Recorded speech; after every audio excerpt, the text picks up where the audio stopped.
నమస్తే మన హైదరాబాద్ కు స్వాగతం. ముందుగా ప్రధాన అంశాలు. హైదరాబాద్ లో డబుల్ బెడ్రూమ్ ఇళ్లపై ప్రక్షాళన. 15,000 మంది అనర్హులను గుర్తించిన housing corporation.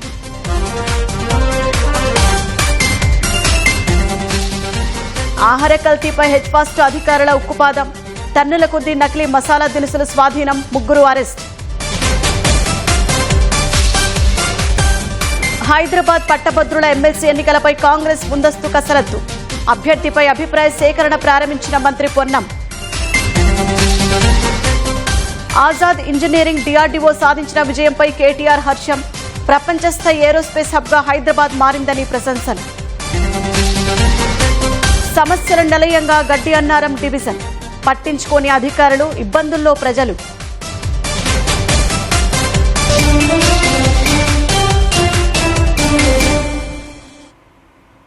Hyderabad core urban పరిధిలోని డబుల్ బెడ్రూమ్ ఇళ్లపై ప్రభుత్వం కీలక నిర్ణయం తీసుకుంది.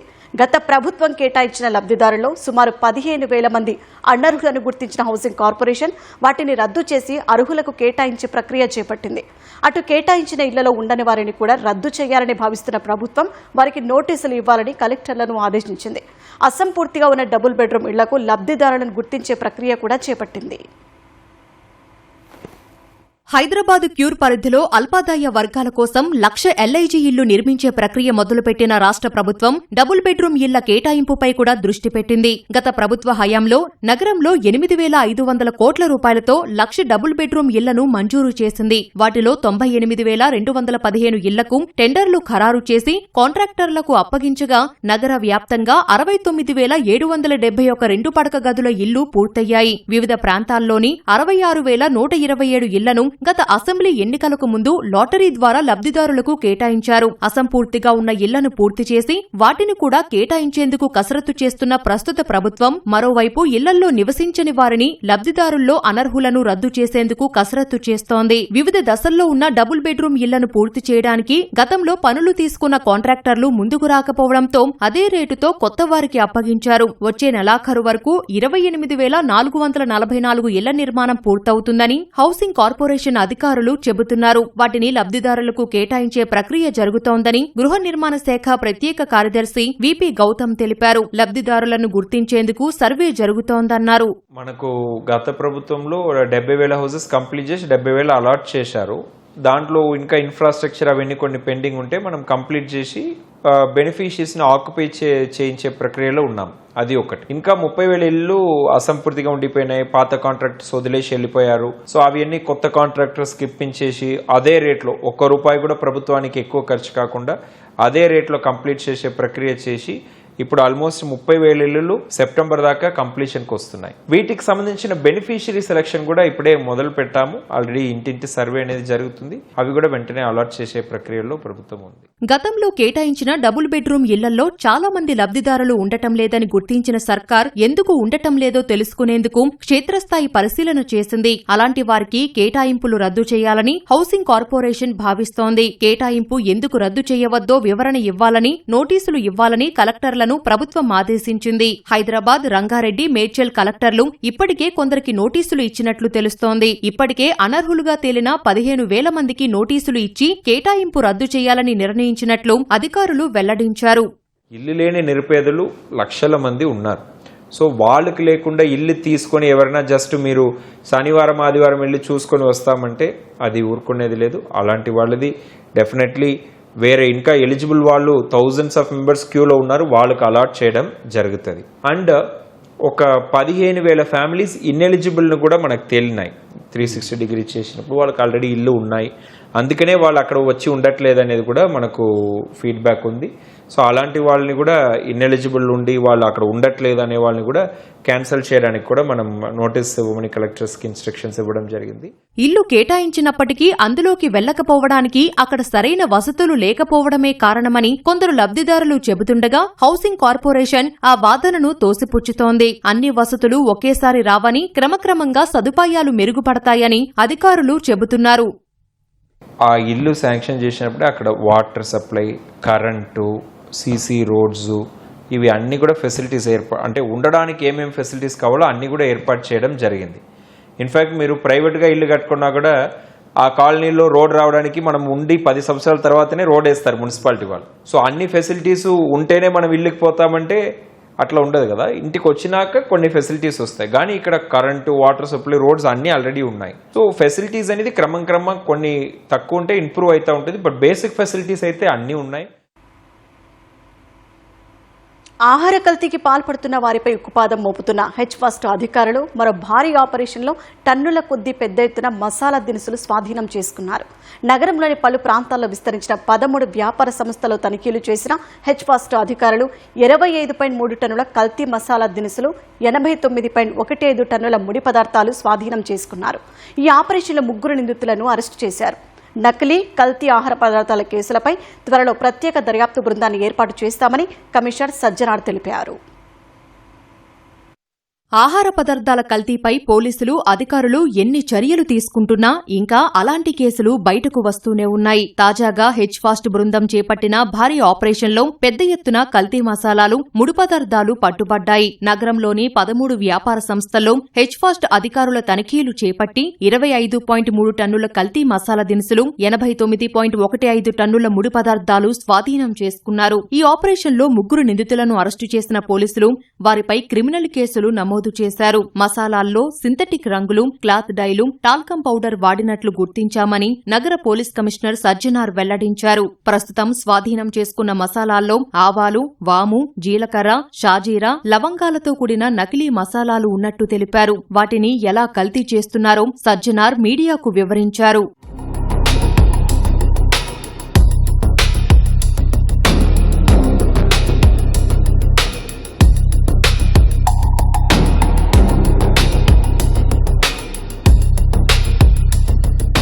మైలార్దేవ్పల్లిలో కేసు కడితే ఒకటి మన బాలాపూర్లో కట్టడం జరిగింది. ఆల్మోస్ట్ 25 టన్ మటీరియల్ని మనము సీజ్ చేయడం జరిగింది. ఇంప్రాపర్ లేబలింగ్ ఉండింది, మిస్ బ్రాండింగ్ ఉండింది. అట్లానే వాళ్ళు చేసే ఒక టెక్నిక్ కూడా చాలా డిసెప్టివ్గా ఉండేది.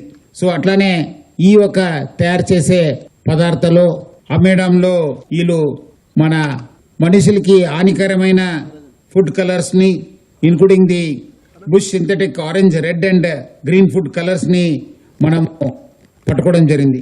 నాన్ ఫుడ్ సబ్స్టెన్సెస్ ఉంటావు అంటే ఫుడ్ మన క్లాత్ డై చేసే కెమికల్స్ ని, ఇండస్ట్రియల్ గ్రేడ్ పర్మనెంట్ కలర్స్ ని, అట్లానే ఈ టాల్కమ్ పౌడర్, షైనింగ్ పౌడరు, అట్లానే రైస్ బ్రాన్ ఆయిల్ చేసి మిక్స్ చేయడం జరుగుతుంది. సో ఇట్లా వాళ్ళు చాలా డేంజరస్ ఫుడ్, వాళ్ళు ఎడిబుల్ పాయిజనస్ అనే సబ్స్టెన్స్ కూడా వాళ్ళు వాడడం జరుగుతుంది. కల్తీ మసాలాల నమూనాలను ల్యాబ్ పరీక్షలకు పంపించినట్లు సజ్జనార్ తెలిపారు. ఆహార భద్రత చట్టం కింద నిందితులపై కఠిన చర్యలు తీసుకుంటామన్నారు. కల్తీ మసాలాల వల్ల తీవ్రమైన ఆరోగ్య సమస్యలు వచ్చే ప్రమాదముందని సిపి హెచ్చరించారు. ఈ ఒక ఇండస్ట్రియల్ రైస్ కావచ్చు, సింథటిక్ కలర్స్ వాడడంతో లివర్, కిడ్నీ పైన చాలా అంటే చాలా హానికరము, చాలా నష్టం జరుగుతుంది. అట్లానే ఇలాంటి వాడడం వల్ల కూడా క్యాన్సర్ ఎక్కువ కావడం జరుగుతుంది. ఎందుకంటే ఇవన్నీ కూడా క్యాన్సర్నోజెనిక్ కెమికల్స్ వాడడం జరుగుతుంది. గ్యాస్ట్రో ఇంటెస్టినల్ డిసార్డర్స్, స్టమక్ ఏక్, అట్లానే అల్సర్స్ కూడా స్టమక్ లో ఫార్మ్ అయ్యే అవకాశాలు ఎక్కువ ఉంటాయి. అట్లానే అలర్జిక్ రియాక్షన్స్ ఉన్నాం, ప్లస్ స్కిన్ డిసార్డర్స్ ఉన్నాం, నర్వస్ సిస్టమ్ పైన ఎఫెక్ట్ అవుతుంది. ఇంకా ఓవరాల్ మనిషికి కావాల్సిన ఇమ్యూనిటీ పైన కూడా చాలా అంటే చాలా నష్టం జరుగుతుంది. హెచ్ఫాస్ట్ ఏర్పాటైన 140 రోజుల్లో 659 దాడులు చేశామని, 202 కేసులు, 246 టన్నుల కల్తీ ఆహార పదార్థాలు స్వాధీనం చేసుకున్నామని సజ్జనార్ వివరించారు. నకిలీ, కల్తీ ఆహార పదార్థాల కేసులపై త్వరలో ప్రత్యేక దర్యాప్తు బృందాన్ని ఏర్పాటు చేస్తామని తెలిపారు. కల్తీ ఆహారంపై హెచ్ఫాస్ట్ హెల్ప్ లైన్ నంబర్ 8712661212కు ఫోన్ చేయాలని సిపి సూచించారు. ఎంబీబీఎస్, బీడీఎస్ కోర్సుల ప్రవేశాల కోసం కాలోజీ హెల్త్ యూనివర్సిటీ నోటిఫికేషన్ విడుదల చేసింది. హైదరాబాద్ సహా తెలంగాణలోని ప్రభుత్వ, ప్రైవేట్ మెడికల్, డెంటల్ కళాశాలల్లో 2026-27 విద్యా సంవత్సరానికి ఎంబీబీఎస్, బీడీఎస్ కోర్సుల్లో కాంపిటెంట్ అథారిటీ కోటా సీట్లలో ప్రవేశాలకు ఈ నోటిఫికేషన్ విడుదల చేసింది. నీట్ యూజీ 2026లో అర్హత సాధించిన విద్యార్థులు ఆగస్టు 5న ఉదయం 6 గంటల నుంచి ఆగస్టు 12 సాయంత్రం 6 గంటల వరకు ఆన్లైన్ ద్వారా దరఖాస్తు చేసుకోవచ్చని స్పష్టం చేసింది. సీట్ల మ్యాట్రిక్స్ వెబ్ ఆప్షన్లకు ముందు ప్రత్యేకంగా ప్రకటిస్తామని పేర్కొంది. అర్హులైన విద్యార్థులు అర్హతలు, రిజర్వేషన్లు, అవసరమైన ధ్రువపత్రాలకు సంబంధించిన నిబంధనలు పరిశీలించి దరఖాస్తు చేసుకోవాలని సూచించింది. ఒక్కసారి మాత్రమే ఆన్లైన్ ప్రక్రియ ఉంటుందని, ప్రతి రౌండ్ కౌన్సిలింగ్కు ముందు మళ్లీ సర్టిఫికెట్లు అప్లోడ్ చేయాల్సిన అవసరం లేదని స్పష్టం చేసింది. దరఖాస్తు సహా అన్ని సర్టిఫికెట్లను తప్పకుండా అప్లోడ్ చేయాలని కోరింది. ధ్రువపత్రాల పరిశీలన తర్వాత తాత్కాలిక మెరిట్ జాబితా విడుదల చేస్తామని, అనంతరం వెబ్ ఆప్షన్లు, కౌన్సిలింగ్ షెడ్యూల్, సీట్ల మ్యాట్రిక్స్ ను అధికారిక వెబ్సైట్లో పొందుపరచనున్నట్టు పేర్కొంది. హైదరాబాద్ పట్టభద్రుల ఎమ్మెల్సీ ఎన్నికలపై కాంగ్రెస్ ముందస్తు వ్యూహాలకు పదును పెట్టింది. ఎన్నికల షెడ్యూల్ ప్రకటించకముందే అభ్యర్థి ఎంపిక, ఓటరు నమోదు, పార్టీ సమన్వయంపై దృష్టి పెట్టింది. ఇందులో భాగంగా హైదరాబాద్ జిల్లా ఇన్ఛార్జి మంత్రి పొన్నం ప్రభాకర్ ఈ ఎన్నికలకు అభ్యర్థిపై అభిప్రాయ సేకరణ ప్రారంభించారు. హైదరాబాద్ జిల్లా పరిధిలోని 15 అసెంబ్లీ నియోజకవర్గాలకు విస్తరించిన ఎమ్మెల్సీ పట్టభద్రుల నియోజకవర్గంలో విజయం కోసం ప్రజాప్రతినిధులు, డీసీసీ అధ్యక్షులు, గతంలో ఎమ్మెల్సీ ఎన్నికల్లో పోటీ చేసిన అభ్యర్థులు, ముఖ్య నాయకుల నుంచి లిఖితపూర్వక సూచనలు, సలహాలు తీసుకోవాలని నిర్ణయించారు. స్థానిక పరిస్థితులు, అభ్యర్థుల సామర్థ్యం, గెలుపు అవకాశాలు, పట్టభద్రుల వర్గంలో ఉన్న ఆదరణ ఆధారంగా సమగ్ర నివేదిక రూపొందించి పార్టీ అధిష్టానానికి నివేదిస్తామని పొన్నం తెలిపారు. ఇక పట్టభద్రుల ఓటరు నమోదుపై 15 అసెంబ్లీ నియోజకవర్గాల ఇన్ఛార్జీలకు స్పష్టమైన సూచనలు చేశారు. అర్హత కలిగిన ప్రతి పట్టభద్రుడు ఓటరుగా నమోదు చేసుకునే విధంగా అవగాహన కార్యక్రమాలు చేపట్టాలని పొన్నం సూచించారు. ఇంటింటికి తిరిగి ఓటు నమోదు ప్రక్రియను వేగవంతం చేయాలన్నారు. Hyderabad brand power Azad engineering, DRDO సంయుక్తంగా సాధించిన చారిత్రాత్మక విజయంపై బీఆర్ఎస్ కార్యనిర్వాహక అధ్యక్షుడు కేటీఆర్ సంతోషం వ్యక్తం చేశారు. ఈ మేరకు ఎక్స్ ఖాతాలో పోస్టు చేసిన కేటీఆర్ 350 కేజీల మొట్టమొదటి స్వదేశీ థ్రస్ట్ క్లాస్ ఎక్స్పెండబుల్ టర్బోజెట్ ఇంజిన్ను విజయవంతంగా తయారు చేయడంపై సంతోషం వ్యక్తం చేశారు. హైదరాబాద్ సహా దేశానికే ఇది ఒక గర్వించదగిన మైలురాయి అని కేటీఆర్ పేర్కొన్నారు. భారతదేశపు స్వదేశీ ప్రొపల్షన్ సామర్థ్యాల్ని, రక్షణ రంగాల స్వావలంబన దిశలో ప్రయాణాన్ని ఇది బలోపేతం చేస్తుందన్నారు. హైదరాబాద్ ఏరోస్పేస్, ప్రిసిషన్ ఇంజనీరింగ్ రంగాలు సాధించిన పురోగతికి ఈ జెట్ ఇంజిన్ ఉత్పత్తియే నిదర్శనమని అన్నారు. ఆత్మనిర్భర భారత్కు ఇది ఊతమవుతుందన్న కేటీఆర్, ప్రపంచ స్థాయి ఏరోస్పేస్ హబ్గా మారిన హైదరాబాద్ ఖ్యాతి మరింత పెరిగిందన్నారు. గడ్డి అన్నారం గతంలో పళ్ల మార్కెట్కు అడ్డాగా ఉన్న ఈ ప్రాంతం అందరికీ సుపరిచితమే. అందరికీ తెలిసిన ఈ డివిజన్లో సమస్యలు కూడా అలాగే ఉన్నాయి.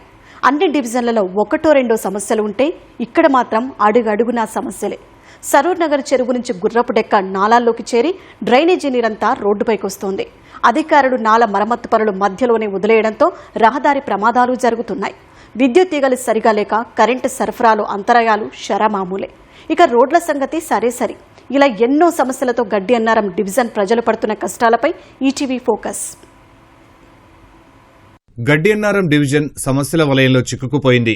సరూర్ నగర్ చెరువు నుంచి మొదలుకుని విద్యుత్, డ్రైనేజీ, రోడ్ల సమస్య వరకు అడుగడుగునా గండమే కనిపిస్తోంది. ముఖ్యంగా Kodandaram Nagar, PNT colony, new గడ్డి అన్నారం కాలనీ వాసులు ఇబ్బందులతో సతమతమవుతున్నారు. ఆయా కాలనీల్లో తరచూ విద్యుత్ సరఫరాలో అంతరాయాలు ఏర్పడుతూ ఉంటే తీవ్ర అసౌకర్యానికి గురవుతున్నామని గడ్డి అన్నారం డివిజన్ ప్రజలు చెబుతున్నారు. అటు డ్రైనేజీ వ్యవస్థ సరిగా లేక మ్యాన్హోల్స్ మూతలు దెబ్బతిని ప్రమాదాలకు దారితీస్తున్నాయి. ఈ క్రమంలో దోమల బెడద రోజురోజుకు పెరిగి ప్రజలు తీవ్ర అనారోగ్యానికి గురవుతున్నారు. సరూర్ నగర్ చెరువు నుంచి నాలాల్లోకి గుర్రపు డెక్క చేరడం వల్ల నీరంతా రోడ్డుపైకి వస్తోంది. ఫలితంగా రాకపోకలకు ఇబ్బంది కలగడమే కాకుండా రోడ్లు దెబ్బతింటున్నాయని వాపోతున్నారు. ఇక విద్యుత్ స్తంభాలకు వేలాడుతున్న కరెంటు తీగలను చూస్తే ఎప్పుడు షాక్ కొడుతుందా అని భయపడే పరిస్థితి. డ్రైనేజీల ప్రాబ్లము, ఇట్లా 4 చినుకులు పడంగానే మాకైతే కరెంటు పోతుంది. మా ప్రగతి నగర్లో అయితే ఎలక్షన్లప్పుడు అయితే మాత్రం మంచిగా ఓట్లేమని వస్తారు, కానీ ఇట్లాంటి ప్రాబ్లం వచ్చినప్పుడు మాత్రం ఎవరు రారు, పట్టించుకోరు. ఇబ్బంది మామూలు నరకం అనుభవిస్తున్నాం. దోమలు దిక్కలి, గుర్రపు డెక్క దియ్యరు, ఏమి దియ్యరు. ఇక్కడ వారం రోజుల నుంచి కరెంటు వస్తుంది, పోతుంది. ఏ టైంకి వస్తుంది, ఏ టైంకి వస్తుంది, 15 నిమిషాలు ఇస్తే కూడా నిలుస్తలేదు. డ్రైనేజ్ పైన ప్లేట్లు పగిలిపోతున్నాయి. డ్రైనేజ్ ఫుల్ వాటర్ ఉంది, దానిలో వర్షం నీళ్లు వస్తుంది. దుర్వాసన చూడండి. నేను మీకు డ్రైనేజ్ వాటర్ల నుంచినే మీతో మాట్లాడుతున్నాను. తవ్వి సగం వదిలేసిండ్రు. ఇప్పుడు వదిలేసి కూడా సంవత్సరం కావస్తుంది.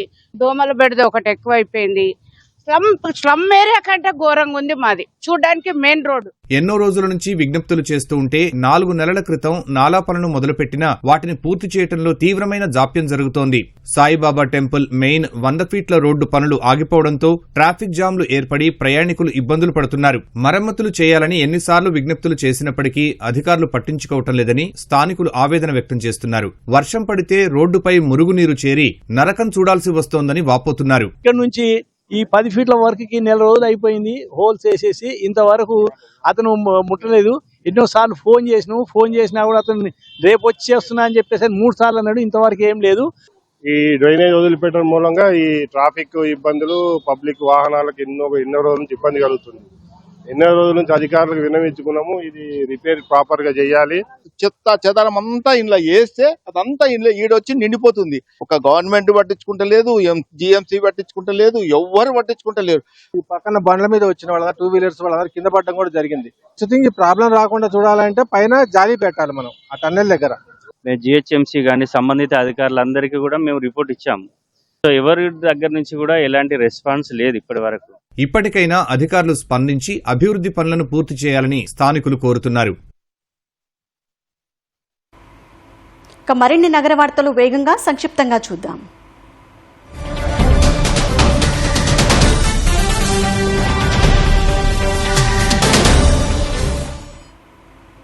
పంజాగుట్టలో గుట్టు చప్పుడు కాకుండా నిర్వహిస్తున్న గ్యాంబ్లింగ్ హౌస్ పై పోలీసులు ఆకస్మికంగా దాడులు నిర్వహించారు. సఫైర్ అపార్ట్మెంట్స్ ఫ్లాట్ నంబర్ 205లో గ్యాంబ్లింగ్ నిర్వహిస్తున్నట్లు సమాచారం అందడంతో పోలీసులు దాడి చేసి 9 మందిని అదుపులోకి తీసుకున్నారు. నిందితుల నుంచి 9 మొబైల్ ఫోన్లు, 5 సెట్ల ప్లేయింగ్ కార్డులు, 1,58,000 నగదు స్వాధీనం చేసుకున్నారు. బర్కత్పురాలోని పీఎఫ్ కార్యాలయంలో బోనాల జాతరను ఘనంగా నిర్వహించారు. ఉద్యోగులు, మహిళలు అమ్మవారికి కొబ్బరికాయలు, ఒడిబియ్యం సమర్పించి మొక్కులను చెల్లించుకున్నారు. సుదీర్ఘకాలంగా కార్యాలయ ఆవరణలో బోనాల జాతర నిర్వహించుకోవడం అభినందనీయమని పీఎఫ్ కమిషనర్ శ్రీకాంత్ తెలిపారు. సైదాబాద్ పోలీస్ స్టేషన్ పరిధిలోని సింగరేణి కాలనీలో వ్యక్తిని గుర్తు తెలియని దుండగుడు కత్తితో విచక్షణారహితంగా దాడి చేసి హత్య చేశాడు. పాత కక్షల కారణంగానే ఈ దాడి జరిగి ఉండొచ్చని పోలీసులు అనుమానిస్తున్నారు. మాజీ మంత్రి హరీష్ రావుపై తప్పుడు ప్రచారం చేస్తున్నారంటూ కాంగ్రెస్ నేతలపై బీఆర్ఎస్ విద్యార్థి విభాగం పోలీసులకు ఫిర్యాదు చేసింది. ఉస్మానియా యూనివర్సిటీ పోలీస్ స్టేషన్లో కాంగ్రెస్ నేతలు అద్దంకి దయాకర్, సామా రామ్మోహన్ రెడ్డిపై బీఆర్ఎస్ విద్యార్థి విభాగం నాయకులు ఫిర్యాదు చేశారు. కోటిలోని వైద్య విద్యా సంచాలకుల కార్యాలయంలో ఆధ్యాత్మిక శోభ వెల్లివిరిసింది. తెలంగాణ సంస్కృతి సంప్రదాయాలు ప్రతిబింబించే బోనాల పండుగను ఉద్యోగులు ఘనంగా నిర్వహించారు. పోతురాజుల నృత్యాలు, డప్పు కళాకారులు, తెలుగుదనం ముట్టిపడేలా చక్కటి చీరకట్టుతో మహిళా ఉద్యోగులు అమ్మవారికి బోనం సమర్పించారు. రోడ్ 2K26 పేరుతో శ్రీ చైతన్య కావూరి హిల్స్ జోన్ ఘనంగా ఫ్రెషర్స్ డే పార్టీని నిర్వహించింది. గచ్చిబౌలి స్టేడియంలో జరిగిన కార్యక్రమంలో స్టార్ యాంకర్ రవి వ్యాఖ్యాతగా వ్యవహరించగా శ్రీ చైతన్య కావూరి హిల్స్ జోన్లోని కళాశాలల విద్యార్థులు పెద్ద సంఖ్యలో ఈ ఫ్రెషర్స్ డే వేడుకల్లో పాల్గొని ఆడిపాడారు.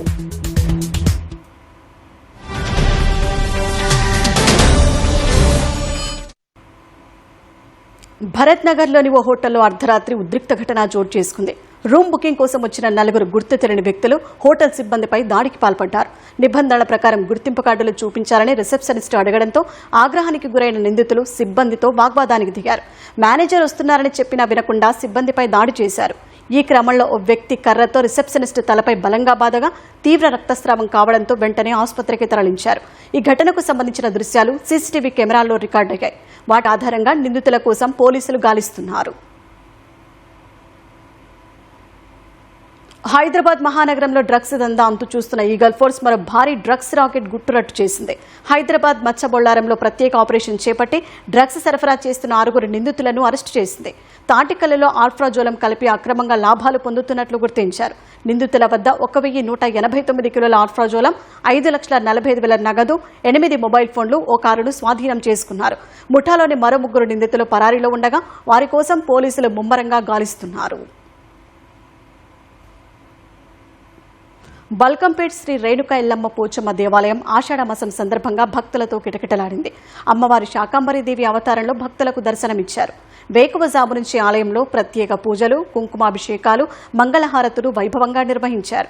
వేద మంత్రాల నడుమ పండితులు ప్రత్యేక పూజలు నిర్వహించారు. 10 టన్నుల వివిధ రకాల కూరగాయలు, ఆకుకూరలు, పండ్లతో ఆలయాన్ని అద్భుతంగా అలంకరించారు. మహిళా భక్తులు సంప్రదాయబద్ధంగా బోనాలు సమర్పిస్తూ వడియాలు పోస్తూ తమ మొక్కుబడులను చెల్లించుకున్నారు. ఆలయ ప్రాంగణం భక్తుల గోవింద నామస్మరణలతో మారుమోగింది.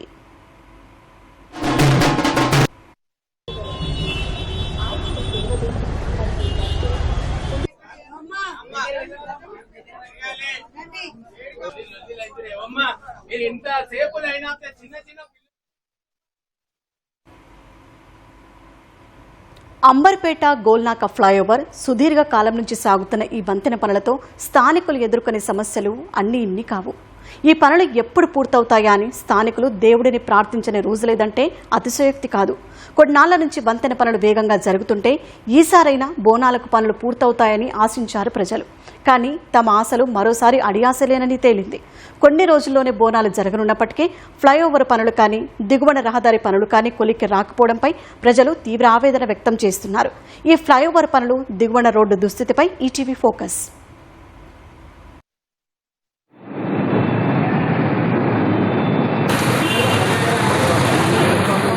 అంబర్పేట గోల్నాక ఫ్లైఓవర్ కింద రోడ్డు పనుల్లో జాప్యంపై గతవారమే రంగారెడ్డి జిల్లా ఇన్ఛార్జి మంత్రి శ్రీధర్ బాబు ఆగ్రహం వ్యక్తం చేసిన దృశ్యాలు అవి. యుద్ధ ప్రాతిపదికన రోడ్డు పనులు పూర్తి చేయాలని, ప్రజలకు ఇబ్బందులు లేకుండా చూడాలని అక్కడికక్కడే మంత్రి అధికారులను ఆదేశించారు. సాక్షాత్తు మంత్రి ఆదేశించినా అక్కడ పనులు మాత్రం ఎక్కడ వేసిన గొంగలి అక్కడే అన్నట్టు ఉన్నాయి. ఫ్లైఓవర్ దిగువ నుంచి వెళ్లాలంటే నరకానికి వెళ్తున్నట్టే ఉందంటున్నారు ఆ మార్గంలో వెళ్లే ప్రయాణికులు. ఫ్లైఓవర్ పనుల్లో చూపిన శ్రద్ధ సర్వీస్ రోడ్డు నిర్మాణంలో ఎందుకు చూపడం లేదని స్థానిక ప్రజలు ప్రశ్నిస్తున్నారు. సాక్షాత్తు మంత్రి ఆదేశించినా ఇంత నిర్లక్ష్యమేంటని నిలదీస్తున్నారు. ప్రధాన సమస్య ఏదైనా ఉందంటే మహంకాళమ్మ టెంపుల్ వద్ద ఇక్కడ ఉన్నటువంటి ఒక దర్గా లేకున్నా దర్గా ఉందని చెప్పేసి ఇక్కడ స్ట్రెచర్ ఏదైతే పెట్టిరో దానికి తొందరగా కోర్టు క్లియరెన్స్ ఇచ్చేసి ఈ రోడ్ను తొందరగా పనులు పూర్తి చేయాలని చెప్పేసి మేము కోరుకుంటున్నాం. ప్రభుత్వం బోనాల పండుగ 3 రోజులు బోనాల పండుగ ఉన్నది. మంత్రి గారిని ఇక్కడ లోకల్ స్థానిక ప్రజలు ఆపి వాళ్లకు సమస్య వివరించినా కానీ కూడా ఆ గుంతలలో పోయిండు. కానీ మంత్రి గారు ఇంతవరకు తను చెప్పిండు ఈ రోడ్ను క్లియరెన్స్ చేసేసి ఎంబడే రోడ్డు నిర్మిస్తామని చెప్పేసి ఇంతవరకు ఆ పాపన పోలేదు. అన్ని బూటకం మాటలు చెప్పేసి ఈ చిన్న రోడ్నే క్లియరెన్స్ చేయలేని ప్రభుత్వము ఫోర్త్ సిటీ ఏం చేస్తుందండి చెప్పండి. అక్కడే ఉన్న అంబర్పేట్ మహంకాళి అమ్మవారి ఆలయం చుట్టూ పరిస్థితి మరింత అధ్వానంగా ఉంది. కొన్ని రోజుల్లోనే బోనాలు జరగనున్నాయని అక్కడ రోడ్డు పనులు పూర్తి చేయాలని గుత్తేదారుకు విజ్ఞప్తి చేసినప్పటికీ ఫలితం లేకపోయిందని స్థానికులు ఆవేదన వ్యక్తం చేస్తున్నారు. ఎక్కడికక్కడ పనులు పూర్తి కాక ఓ ఇబ్బంది ఉంటే ఇక ఫ్లైఓవర్ పనుల కోసం తరలించిన నిర్మాణ సామాగ్రి ఎక్కడ పడితే అక్కడ పడేయడంతో మరిన్ని ఇబ్బందులు ఎదుర్కొంటున్నట్టు స్థానికులు చెబుతున్నారు. కిషన్ రెడ్డి గారు వారంలో 2 సార్లు వచ్చిపోతాయి రోడ్డు మీద. ఆయన చూస్తాడు కానీ ఏం చేయలేకపోతాడు. స్టేట్ గవర్నమెంట్ అని చెప్పేస్తాడు. స్టేట్ గవర్నమెంట్ వచ్చి చూసిపోవడమే కానీ ప్రజలు ఇబ్బంది పడుతున్నారు. వాళ్ళు పట్టించుకొని నాదుడు లేడు. రోడ్డు వల్ల చాలా ఇబ్బంది పడతారు. రోజుకి 5-6 బళ్ళు పడిపోతున్నాయి. పాపం జనాలకు దెబ్బలు తగులుతున్నాయి. వర్షం వచ్చిన రోజు అయితే అసలు ముందుకు పోవడానికి లేదు బళ్ళు. ఓకే, నాకు బ్యాక్ పెయిన్ వస్తుంది. డైలీ ఇదే రోడ్ల నుంచి వెళ్తాను. అటు నుంచి వచ్చేటప్పుడు అదే నరకం, ఇటు నుంచి వెళ్ళేటప్పుడు ఇదే నరకం. పొల్యూషన్ ఉండదా? ఇంకా ఈ గవర్నమెంట్ ఏం గవర్నమెంట్ ఇది? మేము పబ్లిక్ ట్యాక్స్ కడుతున్నాం. మేము ఓన్లీ టెంపరీ వర్క్ అంటే ఎంత మట్టుకు మనకు టెంపరీ రిలీఫ్, పర్మనెంట్ రిలీఫ్ ఉండదా దీనికి? ఆల్రెడీ ఈ రోడ్డు శాంక్షన్ అయి ఉందండి. గవర్నమెంట్కు అది కాంట్రాక్టర్కు బాధ్యత లేదా? వేరే వాళ్ళ ఒత్తిళ్లు చేయబట్టి రోడ్డు వేయకుండా ఆపేస్తారా? వేస్ట్ మెటీరియల్ ఏదైతే ఉందో అది ఇక్కడ తీసుకొచ్చి చేస్తున్నారు తప్పితే దీన్ని మాత్రం పర్మనెంట్ సొల్యూషన్ లేదు. వచ్చే బోనాలను దృష్టిలో పెట్టుకుని రహదారిపై తాత్కాలిక మరమ్మతులు చేసి చేతులు దులుపుకోకుండా సర్వీస్ రోడ్డు పనులు పూర్తి చేసి ఏళ్ల నుంచి తాము ఎదుర్కొంటున్న సమస్యకు పరిష్కారం చూపాలని స్థానికులు కోరుతున్నారు.